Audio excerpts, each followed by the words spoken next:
C'est toujours un réel plaisir pour nous de vous retrouver à travers Marc Bazar sur vos petits écrans, comme j'ai l'habitude de dire bonjour et bonsoir partout où vous nous suivez. Votre émission à caractère socio-politique vous informe au-delà de factuel, en tout cas, vous fait le plaisir aujourd'hui de creuser ou de porter un regard sur la commission ad hoc qui venait d'être mise en place. Il faut dire que suite à la crise financière qui traverse le pays, le gouvernement de la République, pourquoi pas le pouvoir en place, on a fait une préoccupation, parce que pour un gouvernement, il faut apporter des solutions aux attentes des populations. En tout cas, une crise qui touche tous les secteurs de la vie. Comme pour répondre à cette crise dans la recherche des solutions, une commission donc ad hoc, pour ne pas me répéter, a été mise en place afin de chercher à sortir le pays de ce gouffre.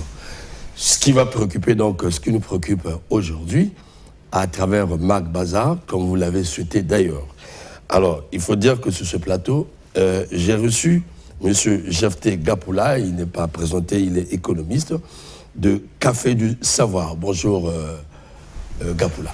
Bonjour M. Romik. C'est un réel plaisir de t'avoir toujours. Hein. Ah, le plaisir est partagé. Voilà. L'homme de tous les jours, en tout cas, est le journaliste, économiste et financier Alphonse Ndongo, que vous souhaitez toujours écouter à travers tous les médias, parce que sa spécialité, aujourd'hui, nous allons plancher en tout cas sur sa spécialité, c'est sa raison d'être. Bonjour mon cher frère Alphonse. Bonjour Romik. En tout cas, tous les plaisirs est à moi. Moi également. Merci beaucoup. En tout cas, Alphonse, voilà, conseil Barapéa. Voilà, conseil Barapéa, en tout cas, je me m'honore de te présenter parce que tu es l'habitué maison.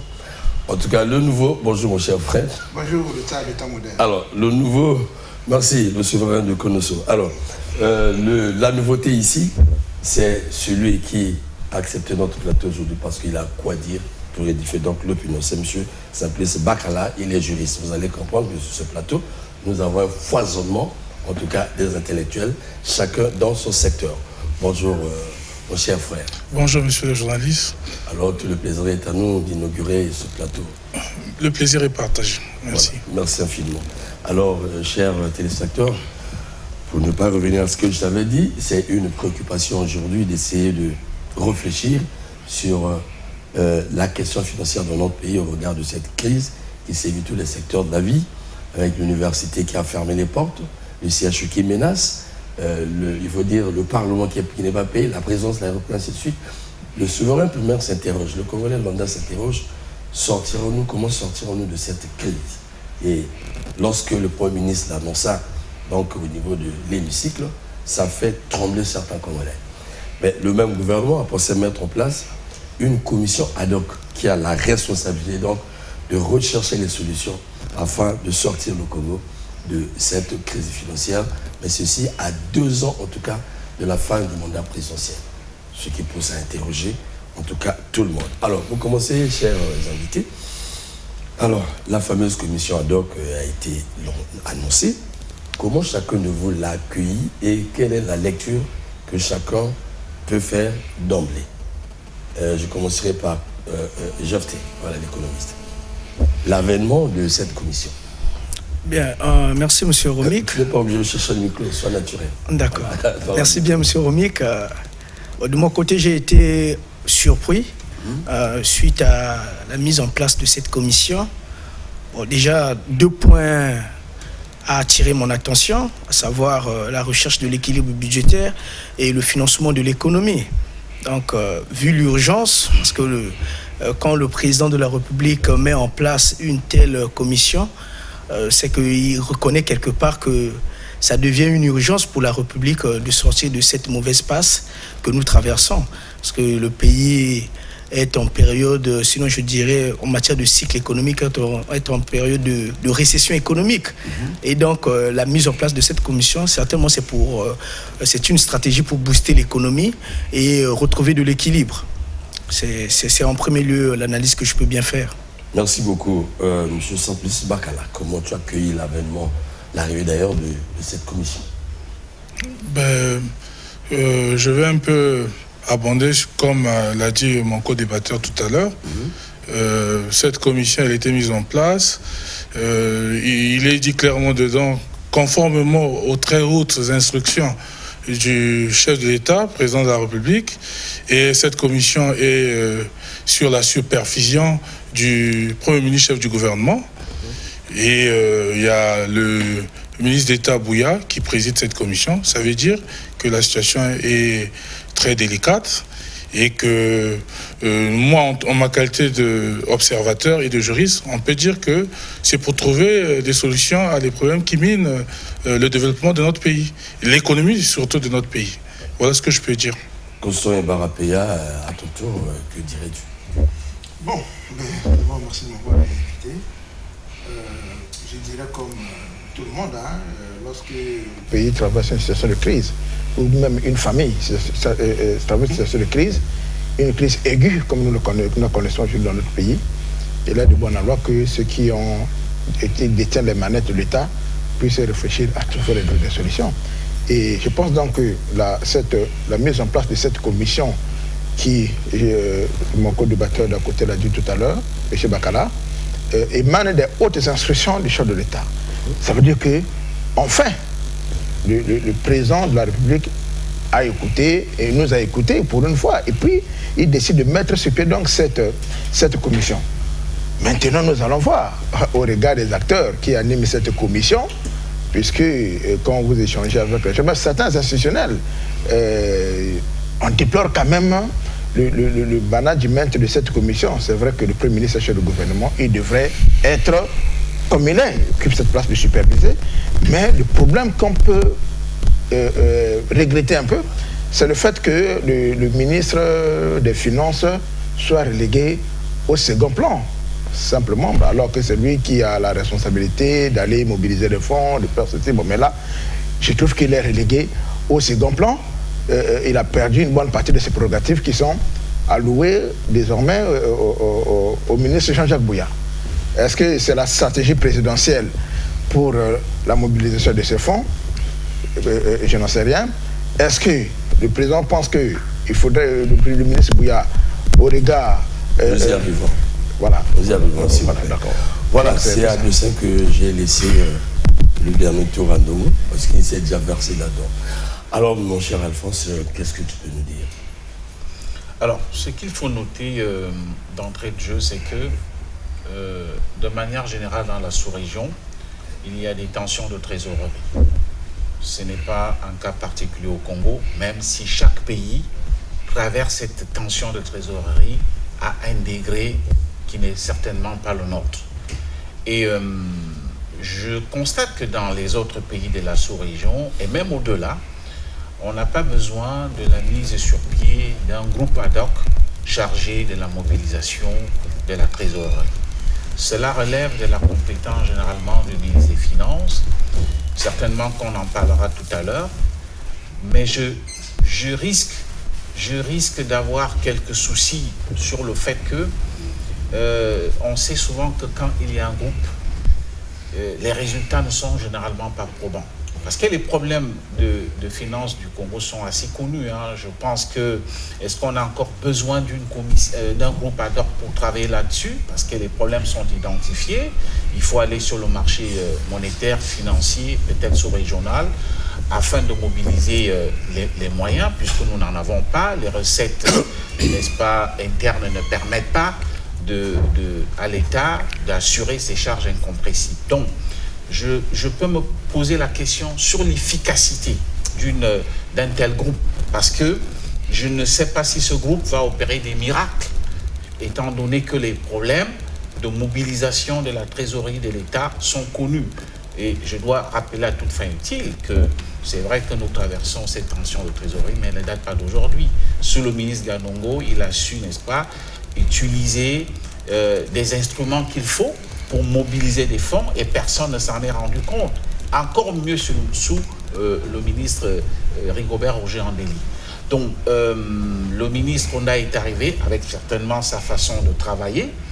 Je suis en train de me poser la question, est-ce que cette commission aura franchement l'efficacité tant attendue, étant donné, comme l'a dit Constant, les deux ministres qui s'occupent notamment du budget et celui qui s'occupe des finances sont relégués au simple rôle de membres au profit des gens qui, pour moi, n'ont pas le profit.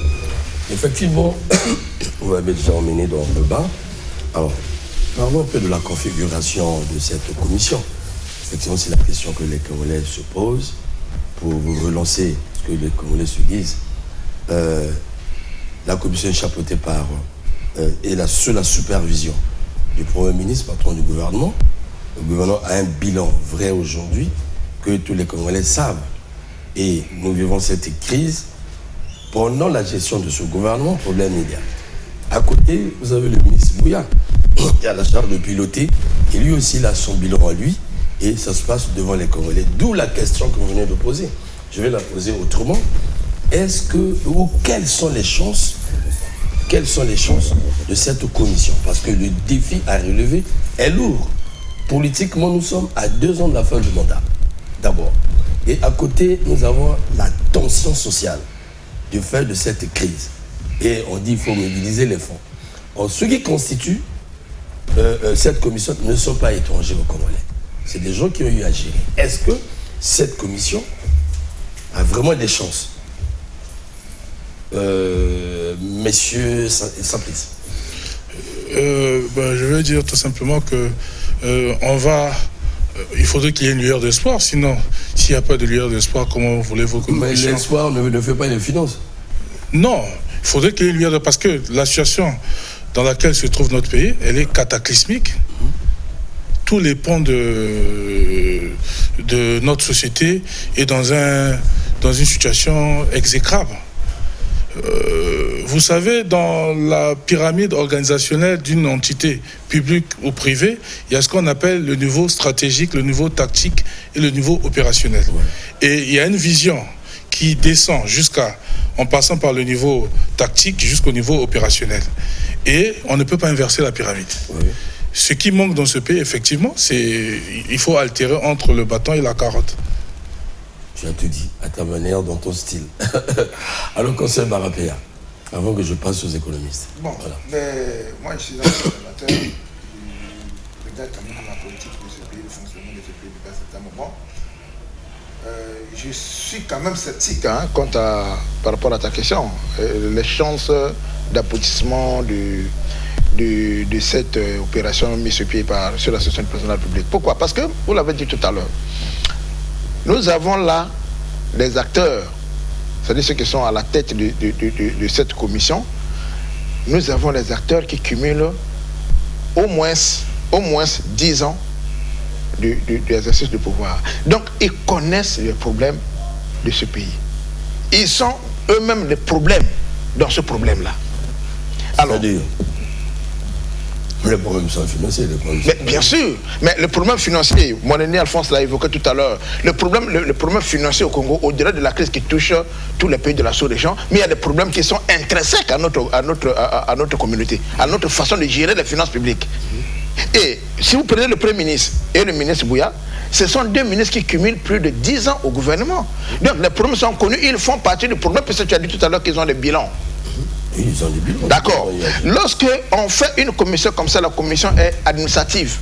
C'est une commission, puisqu'on vous regardez, c'est les ministres, c'est les ministres et les agents administratifs du Premier ministre. Il n'y a pas des technocrates qu'on peut associer à ce groupe. Il n'y a pas des personnalités peut-être qui ont une certaine connaissance sur l'économie, sur les finances, qu'on peut associer à ce groupe.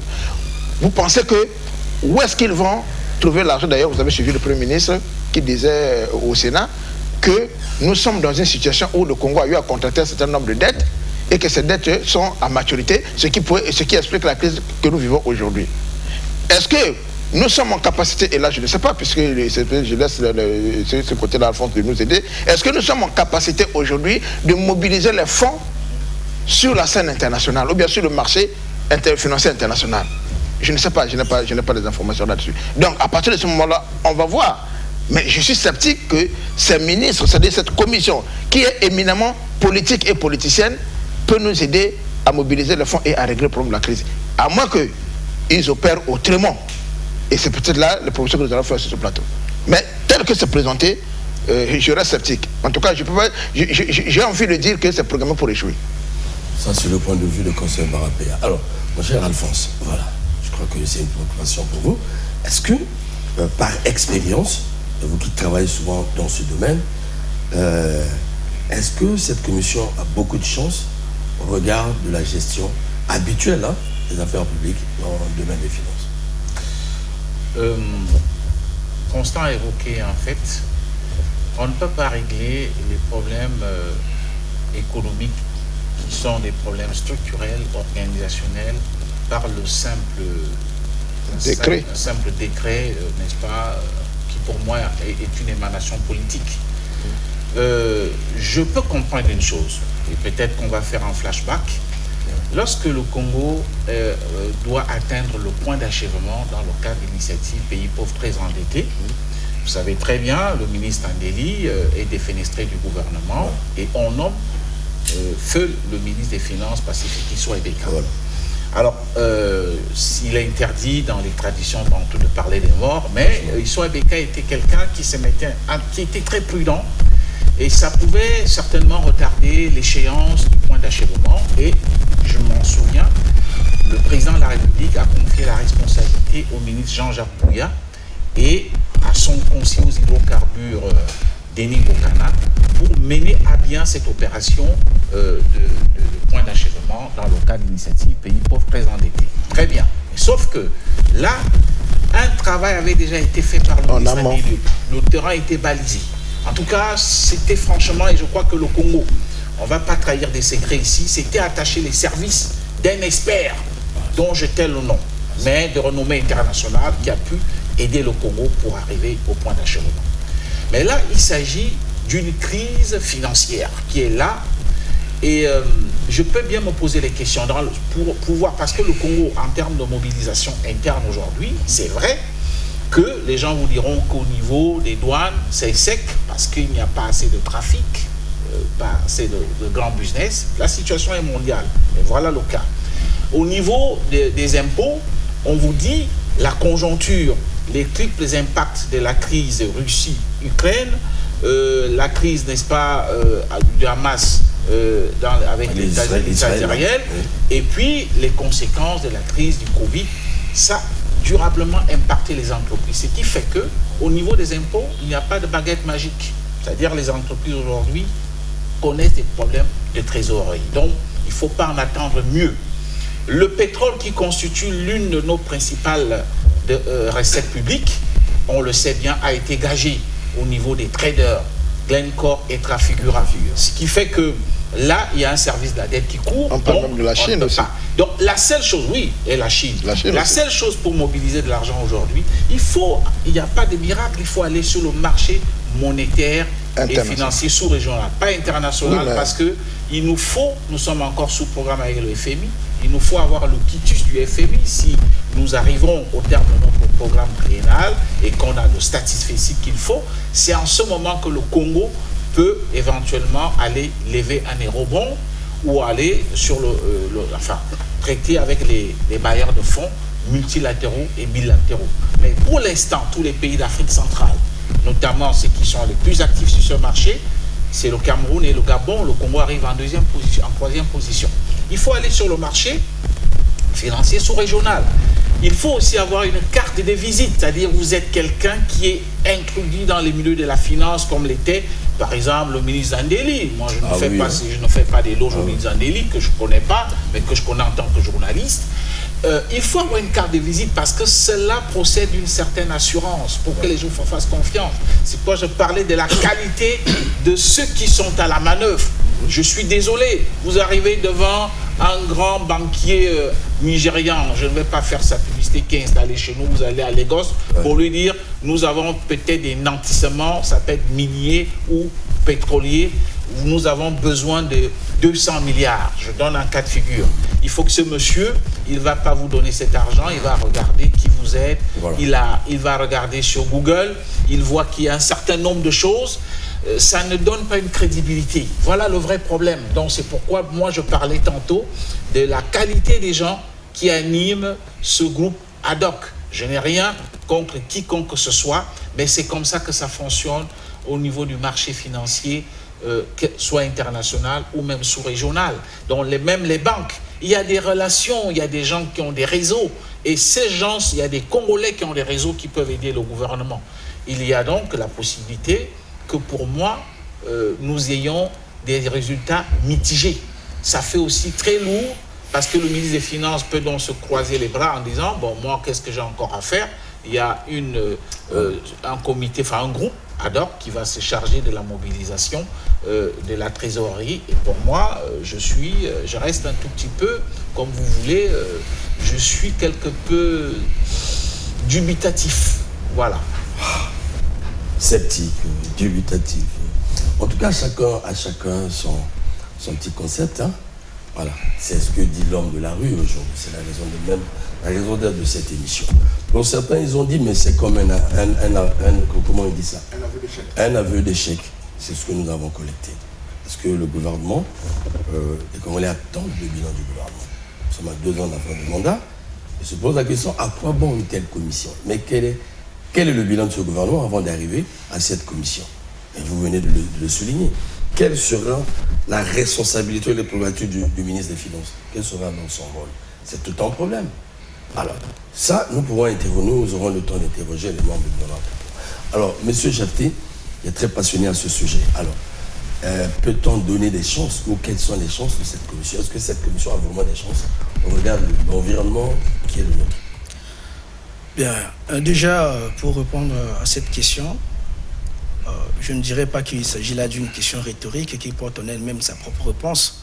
Mais une chose est certaine, il semble plus ou moins difficile d'affirmer quoi que ce soit.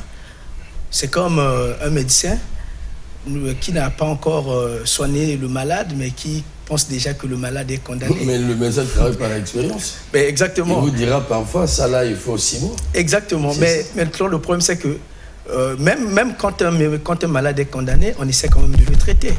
Voilà. On le traite quand même. Et à la base de ce traitement, on verra s'il y a des chances de sauver le malade. Maintenant, pour revenir... L'expérience du médecin compte. Exactement, ça compte.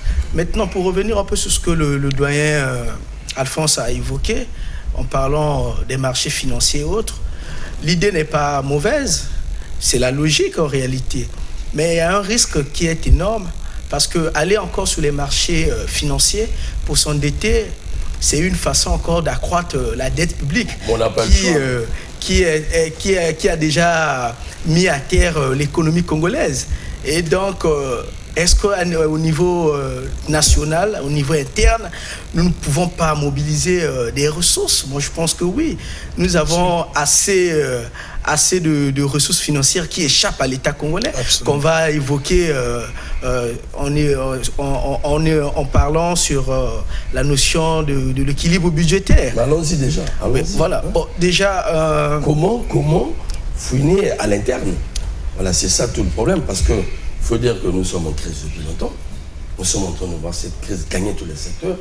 Et comme il a dit, mais lesquels étaient à la manette? C'est les mêmes gestionnaires qui ont des bilans, mais qui annoncent la crise dans le pays. Chacun ce tour annonce la crise. Et les Congolais s'interrogent le pourquoi de la crise. Et j'ai même lu, en tout temps, un journal dire où sont passés les fonds. Nous avons vu des gabégies financières ici qui ne disent pas leur nom. Nous avons vu la fuite des capitaux ici. Alors, tu parles comme disait le ministre Mwamba, les niches. Tu parles des niches. Est-ce qu'on peut trouver des niches dans ce pays-là? Et effectivement. C'est une épreuve. Mais comment? Allons-y. Bien, déjà, M. Romik, on évoquera par exemple la notion d'équilibre budgétaire par rapport au groupe de travail ad hoc. Quand nous parlons déjà du budget, nous avons 2 mesures. La première mesure, c'est sur les recettes, et la deuxième mesure, c'est sur les dépenses. Alors, en parlant des recettes, par exemple, nous savons que le pays aujourd'hui traverse une situation difficile. Il faut se créer des ressources en interne pour financer peut-être l'économie. Et comme politique fiscale, quelle est la politique fiscale en réalité appliquée en République du Congo? Est-ce que notre politique fiscale ne présente pas assez de limites qui constituent en réalité une évasion qui est source d'une évasion fiscale? Parce que quand je vois par exemple dans la loi de finances 2016, il est mentionné, le doyen Alphonse va peut-être me corriger, sur l'impôt foncier. Mais l'impôt foncier aujourd'hui cause problème. On a du mal à appliquer, il n'y a pas de test pour accompagner en réalité cette disposition. Mais est-ce qu'on ne peut pas, avec la situation actuelle, on ne peut pas appliquer cette disposition-là pour cibler par exemple un secteur comme le secteur immobilier? Aujourd'hui, nous constatons qu'il y a des individus qui se sont lancés dans ce secteur, mais que gagne l'État? Vous verrez un individu qui a plus de 20 parcelles spécialement réservées pour des locataires. Mais l'État gagne quoi là-dessus? Mais vous voyez que ce sont des recettes qui échappent beaucoup à l'État. Vous avez par exemple les écoles privées, les instituts privés d'enseignement supérieur et autres. Quelle est la politique fiscale appliquée à ces établissements-là? C'est vrai, sur cette question, il y a ce que l'on appelle les externalités positives. Ils accompagnent l'État et autres. Mais ce sont des individus qui tirent profit également. Absolument. Mais que gagne l'État à ce niveau-là? En parlant des externalités négatives, on peut appliquer la fiscalité à travers la politique du principe du pollueur-payeur, que le doyen Alphonse Ndongo sait bien. Plus un individu pollue, plus il doit payer. Mais voilà, donc nous avons assez de niches qui entraînent un trou profond entre les recettes et les dépenses. Et du coup, en interne, si on peut mettre une politique de rigueur à ce niveau-là, je crois que l'État a pas mal de ressources financières à amasser au niveau interne. Alors Alphonse, pour aller vers la gauche, parce qu'Alphonse, franchement, par expérience, Mwamba a essayé de le faire ici, paix à son âme. Il avait martelé sur ça, on a fait même un cheval de bataille ici. Ce mot-là, je l'ai écouté de lui. Il faut fouiner là où il y a des niches d'argent, des poches d'argent. Mais à la fin, il n'en a pas eu. Hein. Alors, est-ce qu'à l'interne, parce que vous l'avez démontré ici, à l'externe, nous sommes déjà super endettés. Et même si on va du côté de l'Afrique, c'est vrai, à moins qu'on dise, bon, nous allons vivre de la dette, éternellement. Mais à l'interne, vous écoutez pas l'homme de la rue, oui, il y a des fonds. Est-ce que le Congo peut se recréer son économie en fouinant à l'interne? Oui, à propos de la dette au niveau sous-régional, selon les chiffres auxquels j'ai eu accès, le Congo, c'est vrai, le pays qui est le plus endetté au niveau de l'espace CEMAC. Je ne parle pas de la dette de manière générale, mais de la dette au niveau des institutions de la sous-région, des institutions financières. Le Congo est à pratiquement plus de 2000 milliards sur 6 milliards de l'encours d'endettement pour tous les autres États de la sous-région. Ce qui signifie que, oui, nous sommes endettés, mais le Congo a des moyens pour pouvoir soigner la qualité de sa signature. Monsieur Ngapula parlait tantôt de l'impôt que l'on devrait appliquer, n'est-ce pas, à tous ceux qui se sont lancés dans l'immobilier qui est en plein boom dans notre pays. Il y a là des possibilités, n'est-ce pas, pourvu que l'État soit rigoureux et que ceux qui sont à la manœuvre fassent un travail qu'ils doivent faire.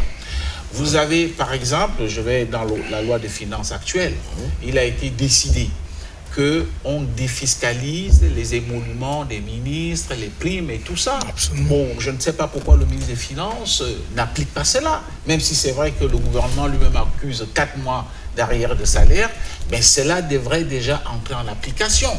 Ce n'est pas normal que des députés, que des ministres, que des sénateurs, que des autres institutions, n'est-ce pas, à budget de transfert, aient de l'argent et ne reverse rien à l'État. C'est quand même... Et que ce soit plutôt les autres, les travailleurs, les agents publics et nous autres qui payons cet impôt. Donc, qui payons l'impôt à l'État. Donc, il y a là quelque chose à faire. Il y a le principe d'unité des caisses qu'Andéli avait ressuscité dans ce pays. Ça veut dire quoi? Ça veut dire qu'il n'y a qu'une seule caisse publique, c'est le Trésor. Et qu'un ministre, une administration publique devrait qui génère des recettes, cet argent doit entrer au trésor public. Mais comment en totalité. Mais que constatons-nous aujourd'hui? Disons les choses telles qu'elles sont. Il y a des ministères où vous avez le patron, quelqu'un détient par devers lui une carte DAP, c'est-à-dire des distributeurs automatiques des banques. C'est là où on verse l'argent dans cette banque, dans une banque X, et le ministre a cette carte.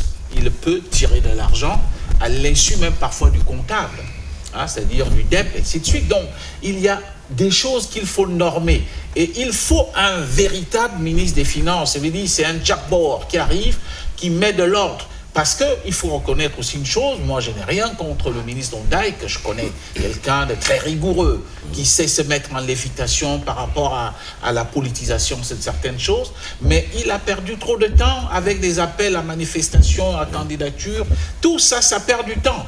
La situation que nous vivons est telle que moi, je suis ministre des Finances, je sais que Romik, allez, toi, tu passes au budget, Constant Ebara-Peya, je le mets à tel endroit, M. Gampoula à tel endroit, M. Baka. C'est comme ça que ça se passe. On ne doit pas perdre du temps avec des choses qui, pour moi, perdent, non seulement coûtent en termes de temps, mais aussi qui font que les gens finissent par se poser des questions. C'est pourquoi je suis un peu sceptique.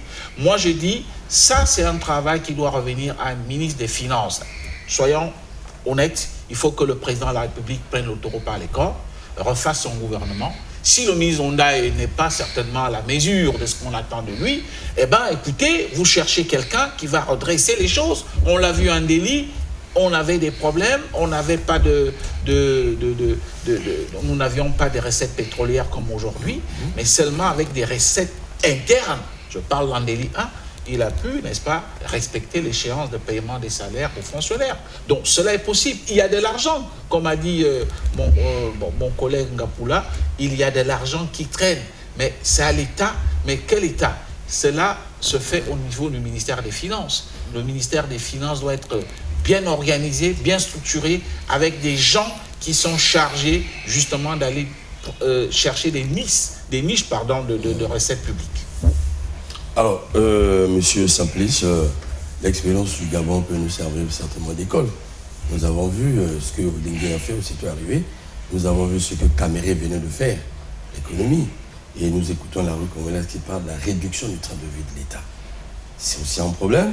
C'est encore Jefté qui nous disait dernièrement, qui nous parlait ici, du nombre des institutions que nous avons, des institutions à caractère budgétivore, qui, quand vous voyez bien, ne fournissent absolument rien, n'apportent rien. Vous avez le Conseil des sages, par exemple. Vous avez le Conseil de la jeunesse, beaucoup de choses. Mais qu'est-ce qui fait que... Le Conseil chargé du dialogue des CBT, voilà, des choses comme ça qui ne servent à rien. Est-ce que là-dedans, le Congo peut tirer profit? Mais... Parce que je le dis pourquoi. Lorsqu'on dit serrer la ceinture, tel que le Premier ministre avait dit, il a fait espérer les gens jusqu'en 2025. Mais le com, c'est qu'on ne dit pas comment. Comment? On va serrer, oui. Il dit jusqu'à telle date. Après, il y a eu un rectificatif. Mais au moins là, la commission est mise en place. C'est tout Congolais qui devait apporter de ces idées telles que nous faisons là. En fait, c'est une fiche que nous sommes en train de renvoyer. C'est une vraie fiche. Alors, monsieur Simplice. Oui, le problème c'est que nous faisons à tout moment du saupoudrage politique. On veut dissimuler les problèmes pour enjoliver peut-être sa place auprès du chef de l'État. Les problèmes qui minent notre société, effectivement, c'est des problèmes de l'orthodoxie financière. Il n'y a pas de l'orthodoxie financière et du coup, le pays en souffre lourdement. Cette commission qui a été mise en place, c'est une commission de trop. Pourquoi ne pas tout simplement changer, comme vous avez dit, le ministre des Finances est le moteur du gouvernement? Absolument, il est le moteur du gouvernement. Pourquoi ne pas changer un ministre des Finances qui a beaucoup plus d'aptitude, qui a beaucoup plus de, on va dire, de compétences pour tenter d'inverser la tendance qui est très néfaste? Voilà ce que je peux dire. Sinon, quand on voit tel que les choses marchent, les besoins vitaux des populations ne font que se détériorer, ne font que se déstructurer. L'accès à l'eau potable, l'accès à l'eau courante, la santé, etc., la sécurité, tout ne marche pas. Donc il faut trouver des solutions idoines pour permettre le bien-être des populations. Sinon, ça serait l'hécatombe pour nous. Voilà ce que je peux dire. Alors qu'on soit bien rappelé à la même chose à l'interne, que faut-il faire? Bon, à l'interne, les compagnies, sinon on a évoqué, M. Ngapola a eu à évoquer certaines choses, il y a un certain nombre de choses. Il faut peut-être dénicher les fonds par ici, par là. Je suis d'accord. Bon, mais le problème ici, ce n'est pas de changer le ministre des Finances. Le problème au Congo est beaucoup plus structurel. C'est un problème structurel. Et il nous faut donc il nous faut avoir une discipline au niveau des régies financières. Comment on peut expliquer que la douane gabonaise mobilise plus de fonds que notre douane, alors que nous avons un port en eau profonde qui n'a pas l'équivalent de celui du Gabon? Et on nous signale que vous avez des gens qui, au nom de leur appartenance sociale, font parfois passer certaines choses à titre onéreux au niveau du port. La corruption. Ça pose problème. Ça, c'est de un. Deuxièmement, parlons des institutions budgétaires. Je crois que c'est en 2018. J'ai un ami qui était conseiller du président de la République. Je lui avais dit, il faut dire au président de mettre en veilleuse ces institutions qu'on a créées en toutes pièces. Bon, dites-moi, aujourd'hui, le Conseil économique et social, en état actuel des choses, nous sert à quoi? À rien. À rien. Mettez ça de côté. Et troisième chose, pourquoi on ne doit pas réduire le train de vie de l'État? Lorsqu'une administration est en crise, lorsqu'une entreprise est en crise, parce que l'État c'est l'entreprise des entreprises. Voilà. L'État doit fonctionner sur les mêmes bases qu'une entreprise économique, à quelques exceptions près. Mais les logiques de fonctionnement sont les mêmes pour produire l'efficacité et l'efficience. Lorsqu'une entreprise est en crise, j'ai ici des économistes chevronnés, la première mesure à prendre, c'est de baisser les charges. La réduction même des salaires, ça c'est... On baisse les charges. Nous le disons depuis 2014, 2015, 2016, 2017, nous sommes aujourd'hui en 2024. On tire la tension sur le train de vie de l'État qui semble être très élevé. De ce côté, si on baisse le train de vie de l'État, on peut mettre beaucoup d'argent de côté. Au Burkina Faso, un ministre gagne 2 millions, 3 millions. On a fait le reste. Mais chez nous, nous avons un ministre qui gagne entre 10 et 15 millions de francs CFA, et par mois. Nous avons le président des institutions constitutionnelles qui gagne de 15 millions, de 20 millions, de 25 millions, pour un individu en 30 jours. Comment est-ce qu'on peut faire pour financer les autres secteurs? Donc il nous faut avoir le courage de baisser le train de vie de l'État, au-delà de l'imposition qu'on doit faire sur ces fonds, mais il faut baisser drastiquement le train de vie de l'État. Nous avons des Congolais ici qui n'ont pas l'emploi, mais qui vivent. Encore plus forte raison de ces ministres qui sont pour la plupart des fonctionnaires. Ils ont en quelque sorte un double salaire. Ils ont le salaire de la fonction publique et puis ils ont le salaire de ministre. Et les caisses noires, tout ce qui leur permet de fonctionner. Donc on peut baisser le train de vie de l'État. C'est la première mesure. Sans honte ni gêne. Deuxièmement, il faut renforcer les mesures coercitives.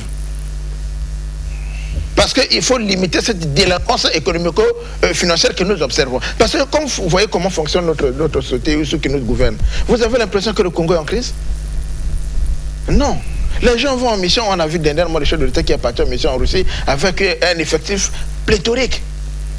Bon, à supposer qu'un individu, un membre de la délégation a 1 million, sous réserve de l'authenticité de la liste qu'on nous a brandie. Dans la liste que j'ai vue sur les réseaux sociaux, c'était au total 79 personnes. Très bien. 679. Cette liste se vérifie. Je dis si elle est authentique, je dis sous réserve de son authenticité. Voilà. 670. Et qu'une personne a des frais de mission peut-être d'1 million. On aurait lâché en 5 jours combien de millions? Et ça, c'est récurrent, les ministres qui vont en mission, des ceci. On peut limiter un certain nombre de choses. Le président de la République aussi peut limiter un certain nombre de voyages. Parce que vous savez que le déplacement du chef à l'extérieur, ça coûte cher. Ça coûte cher. Pour voyager. Non, attends. Ça coûte cher. Pourquoi? Parce que par rapport à son statut, il y a des exigences sécuritaires, il y a des exigences de ceci, il y a des exigences et ça coûte cher à l'État. On pourra faire en sorte que, pour certaines missions, le Premier ministre peut représenter le président de la République ou le ministre des Affaires étrangères. Mais là, ceux qui vont représenter, ils vont avec une délégation très réduite. Le président Biya au Cameroun ici, dans la plupart des cas, c'est le Premier ministre ou le président de l'Assemblée nationale qui le représente. Bon, le Congo n'est pas mieux nanti que le Cameroun. Donc, on peut prendre des mesures comme ça pour juguler la crise. Sinon, on n'est pas loin d'une noyade collective. Et ça, il faut éviter cela. Donc, le dire, c'est pas on est contre quelqu'un, on est contre ceci. Non. Mais il doit, le doigt Alphonse l'a dit, refaire un gouvernement, c'est-à-dire faire le remaniement ministériel. Mais je trouve que ce n'est pas suffisant. C'est pas suffisant. Si on enlève Romik, au ministère des Finances, on met au ministère du Budget, on prend le fonds qui est au ministère de l'économie numérique, on va amener au ministère du Poste et Télécommunications, je ne sais pas trop comment on appelle ça. Bon, avec les mêmes lourdeurs, tout ce qui va avec, les effets pervers, on va se retrouver au point zéro. Donc, il faut amener les hommes de pointe. Ça existe dans ce pays. Ça existe. Et deuxièmement, il faut que nous soyons sérieux avec nous-mêmes. On a des institutions, par exemple, de lutte contre la corruption. Le résultat est où quand on observe? Donc, le problème du Congo, c'est la discipline. Si on est discipliné, on n'a même pas besoin d'aller chercher cet argent-là sur le marché sous-régional, comme dit le grand frère. On peut mobiliser ces fonds à l'interne. Sauf qu'il nous faut être vraiment rigoureux et rigoureux comme il se doit. Rigoureux, effectivement, Alphonse, les autres. Voilà tout un souci. Parce que quand je parlais d'expérience, parce que la volonté politique, il y est toujours. Hein. Chaque gouvernement qui arrive manifeste. Ce gouvernement nous a parlé des 12 batailles. Hein. Avec des grands sangs, nous avons écouté beaucoup de choses. L'agriculture nous a tant promis. Hein. Tous les secteurs nous ont promis. Et même les Congolais se disent, qu'est-ce qui se passe réellement? Vous avez suivi Angus dernièrement, qui dit, mais où sont passés les fonds? Mais le paradoxe, c'est celui-là. La gabégie se passe devant les Congolais. C'est là tout le problème. Voilà ce que les gestionnaires présentent aux Congolais. FIGA, tel scandale financier, ça se passe au vu et au su des Congolais. Et il n'y a jamais de réponse. C'est un tel qui prend parfois des milliards, il donne à quelqu'un. Ça se passe en face des Congolais. Et personne n'est sanctionné. Pour nous, les Congolais, pour nous, les journalistes, ce sont des faits. Les faits sont sacrés chez nous. Nous ne produisons pas des faits. Mais nous travaillons sur les faits. Et c'est donné sur les réseaux sociaux. Mais la complexité de la chose, c'est que lorsque le gouvernement se met debout pour dire on va lutter contre la crise, les Congolais disent mais que j'ai suivi Angus dernièrement revenir. Non, c'est l'opposant là, Mirassa. Mirassa fait un bon rappel sur l'argent des générations futures. Même si le politique oublie, le Congolais en a, mais c'est le politique qui avait promis. C'est là tout le problème. Et j'ai suivi. Vous êtes sceptique. Il a dit, il s'est caractérisé. J'ai dit sceptique, lui il a dit dubitatif. Voilà, dubitatif. C'est la même chose en fait. Quand vous allez dans la rue congolaise, vraiment c'est la chose. Et quelque part on nous dit, nous sommes interpellés. Mais Romik, mais ce sont les mêmes. Dans tel domaine, il a raté là. Est-ce que il y a une incidence politique, mon parent? En tout cas, disons-le, parce que Mac Bazar traite économie et politique. Nous sommes à 2 ans de la fin du mandat. Le gouvernement sera mis en place pour créer de l'espoir à l'homme politique qui doit se représenter. On ne doit pas se le cacher. Le travail, le bilan connu par tous les Congolais. Il y a quelqu'un qui a parlé de l'eau et l'électricité à la fois. Voilà ce que le gouvernement produit. Mais s'il arrivait que cette commission échoue, qu'arrive-t-il? Monsieur, là où ça plus, je parle des chances. Voilà. Mais je l'ai dit tantôt, mais on ne peut que il n'y a pas de contrôle. Il faut Montesquieu, qui a institué la séparation des pouvoirs, a voulu que le pouvoir contrôle le pouvoir pour l'équilibre d'une société et d'un État. L'État est une personne morale en droit public, mais c'est l'État qui incarne, n'est-ce pas, tous les pouvoirs qui regorgent une nation. Si on n'a pas de l'espoir, mais que vous voulez que nous puissions s'ensevelir tous et on laisse, il faut qu'il y ait de l'espoir. L'espoir, c'est quoi? On a mis cette commission. Le problème, c'est que, comme dit les autres, ils sont sceptiques, ils sont dubitatifs.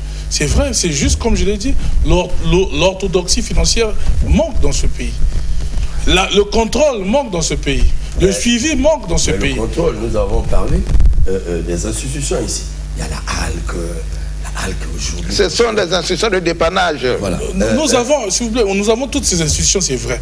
Mais le problème, c'est qu'il faudrait qu'il y ait véritablement une autorité, non, un pouvoir judiciaire qui est chargé justement de traquer des actions répréhensibles. Est-ce possible? Alors, que faire? Voilà. Comme cette volonté, nous avons parlé de ces institutions. Je crois que si on les cite ici, on ne va pas terminer ce soir. Voilà. Et on est fiers souvent de dire, nous sommes nantis, plus que d'autres pays, hein, de tout ce qu'il faut comme mécanisme juridique, institution, tout. Bon, est-ce que cette commission peut aboutir, regarde ce que je venais de dire, les scandales financiers, c'est un comportement, c'est une culture. Est-ce que ça aboutira lorsque la halque croise les mains, les bras, ainsi de suite? Que faut-il faire? Merci. Déjà, sur ce qu'il faut faire, je vais rejoindre le doyen Costa-Ibarra. Nous l'avons évoqué ici il y a 2 semaines. La maîtrise des dépenses de l'État. La maîtrise des dépenses de l'État. L'État congolais, il y a tellement de ressources financières qui l'échappent. Il faut maîtriser, il faut commencer par maîtriser. Comment? Mais comment les maîtriser? Pour les questions du comment, il faut poser maintenant le comment. Mais d'accord, le comment. Nous avons par exemple le scandale qui s'est mis à la toile concernant l'hôpital de Dolisie. Voilà, récemment. Voilà. Bon, je ne vais pas faire un procès là-dessus parce qu'il y a une enquête judiciaire qui est en cours. Mais déjà, les vérités, sinon je dirais les propos qui ont été tenus par celui qui a été en charge du contrôle du budget de l'hôpital, qui pense que déjà la masse salariale de l'hôpital de Dolisie n'est pas la bonne. C'est-à-dire il y a eu des chiffres, il y a eu extrapolation de la masse salariale. Supposons que cette vérité-là est vraie. Mais ce sont de l'argent qui sort du trésor public. C'est de l'argent qui sort du trésor public. Donc ça veut dire que déjà il y a un problème. Ça veut dire que l'État ne contrôle pas ses dépenses. Et donc pour maîtriser ces dépenses, il faut avoir le courage, le politique doit avoir le courage de passer par les audits. Il faut faire des audits des établissements publics. Il faut faire des audits. Parce qu'à la base des audits, nous saurons vraiment les budgets qui sont affectés dans ces établissements et autres. Et nous pourrions également contrôler ces budgets-là, ces sommes-là.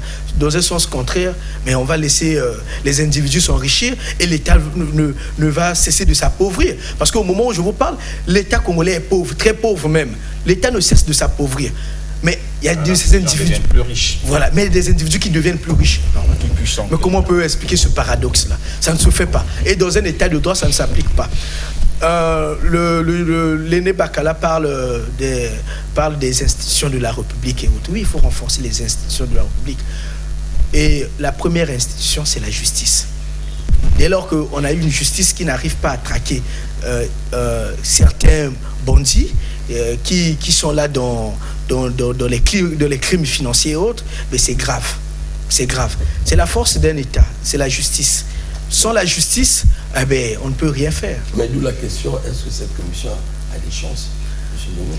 Bon, je voudrais quand même, à toute fin utile, rappeler, Romy, que le Congo est nanti de beaucoup d'institutions, même au Sénégal, ils n'en ont pas. Des institutions qui sont chargées du contrôle. Il y a même un ministère du contrôle de l'État. Il y a donc une direction générale du contrôle de l'État. Il y a l'inspection générale d'État. Il y a l'inspection générale des finances. Il y a la Cour des comptes et des disciplines budgétaires. Il y a la Commission nationale pour la transparence et la responsabilité dans la gestion des finances publiques. Il y a le Commissariat national aux comptes. Donc, des institutions... Il y a la HALC qui continue à faire ça. Il y a la haute autorité, voilà, let but not least, comme disent les Anglais, il y a la HALC. Comment se fait-il que, toutes ces institutions ne puissent pas mener à bien les responsabilités que leur a confiées l'autorité publique? C'est quand même un problème. Et pour donc répondre à votre question, est-ce qu'il y a des chances que cette commission réussisse? Mon souhait serait qu'elle réussisse pour que le pays se porte mieux. Mais je dis... il y a un problème de qualité des animateurs. Si le ministre des Finances est relégué au simple rôle de membre d'une commission qu'il devait en principe diriger en tant que l'autorité monétaire, j'ai d'énormes soucis parce que il n'y a qu'un ministre des Finances qui a sous lui, n'est-ce pas, des directions comme des directions générales des impôts, de douane, le trésor public. C'est lui qui sait comment animer ces structures qui sont chargées de la mobilisation des recettes publiques et même de leur sécurisation en ce qui concerne le trésor. Mais si ce ministre des Finances, ce rôle lui est retiré pour qu'il soit confié à une autre personne, moi, j'ai d'énormes soucis en me demandant comment est-ce que ça va se fonctionner. Comment est-ce que... Parce que les gens vers lesquels devrait aller ce groupe ad hoc sont des gens qui sont sous la compétence directe de l'argentier, n'est-ce pas, du Congo, donc le ministre Ondaï. Il y a donc là, je ne souhaite pas qu'il y ait cette espèce de cacophonie à laquelle on assiste depuis un certain temps, où les ministères se chevauchent, où on sent très bien que ça ne renforce pas l'efficience et l'efficacité de l'action gouvernementale.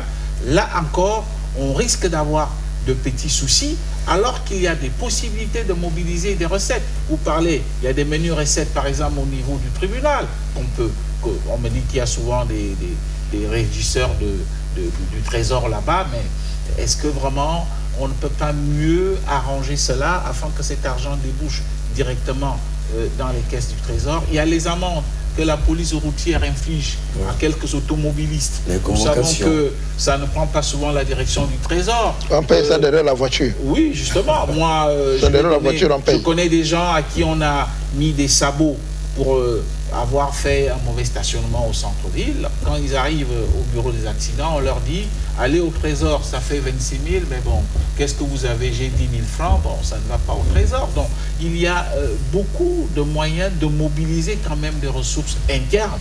Il faut le reconnaître, mais j'ai l'impression que malheureusement, il n'y a pas de moyens. Et donc, pour moi, est-ce que cette commission pourra donc avoir des moyens un peu de temps pour pouvoir travailler, puisqu'on est quand même, vous parlez de 2 ans, vous êtes généreux.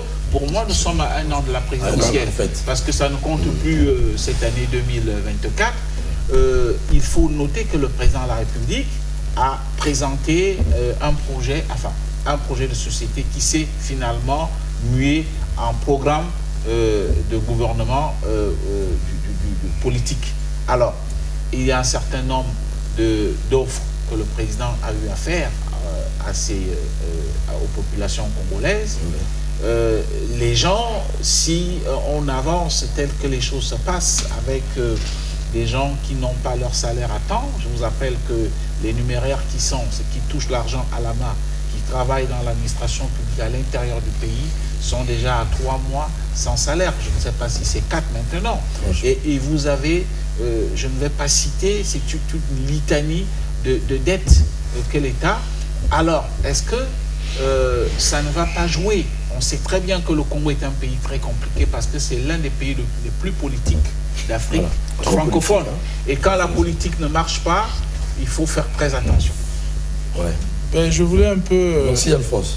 Je voulais un peu ergoter sur ce qui a énoncé le doyen Alphonse Tongo.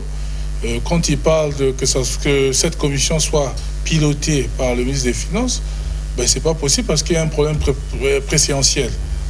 Le gouvernement, le ministre Bouya est ministre d'État, donc il ne peut pas se faire diriger par le ministre des Finances, qui est un ministre simple.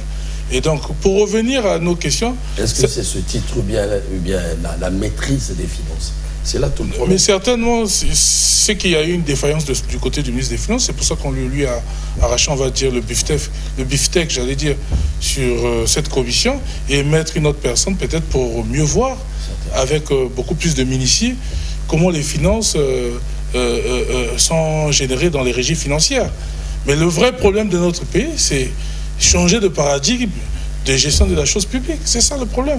Les personnes, on peut les changer, on peut me prendre maintenant, on me hisse dans les béatitudes de la sphère dirigeante du pays, mais je veux faire la même chose parce que je vous ai dit tout à l'heure qu'il y a la pyramide organisationnelle. La vision du chef, tant qu'elle ne va pas changer, tout restera comme ça. On va faire, comme je l'ai dit, du saupoudrage politique à tout moment. Constant, je suis avec vous. Oui, c'est ce dernier point, je suis d'accord avec M. Bakala quand il dit que la nomination du ministre Jean-Jacques Bouya à la tête de cette commission, ça a lié peut-être au problème qu'il a évoqué. Oui, parce que depuis un certain moment, même dans les milieux les milieux du pouvoir, et même dans certains milieux des officines, on dit souvent que le ministre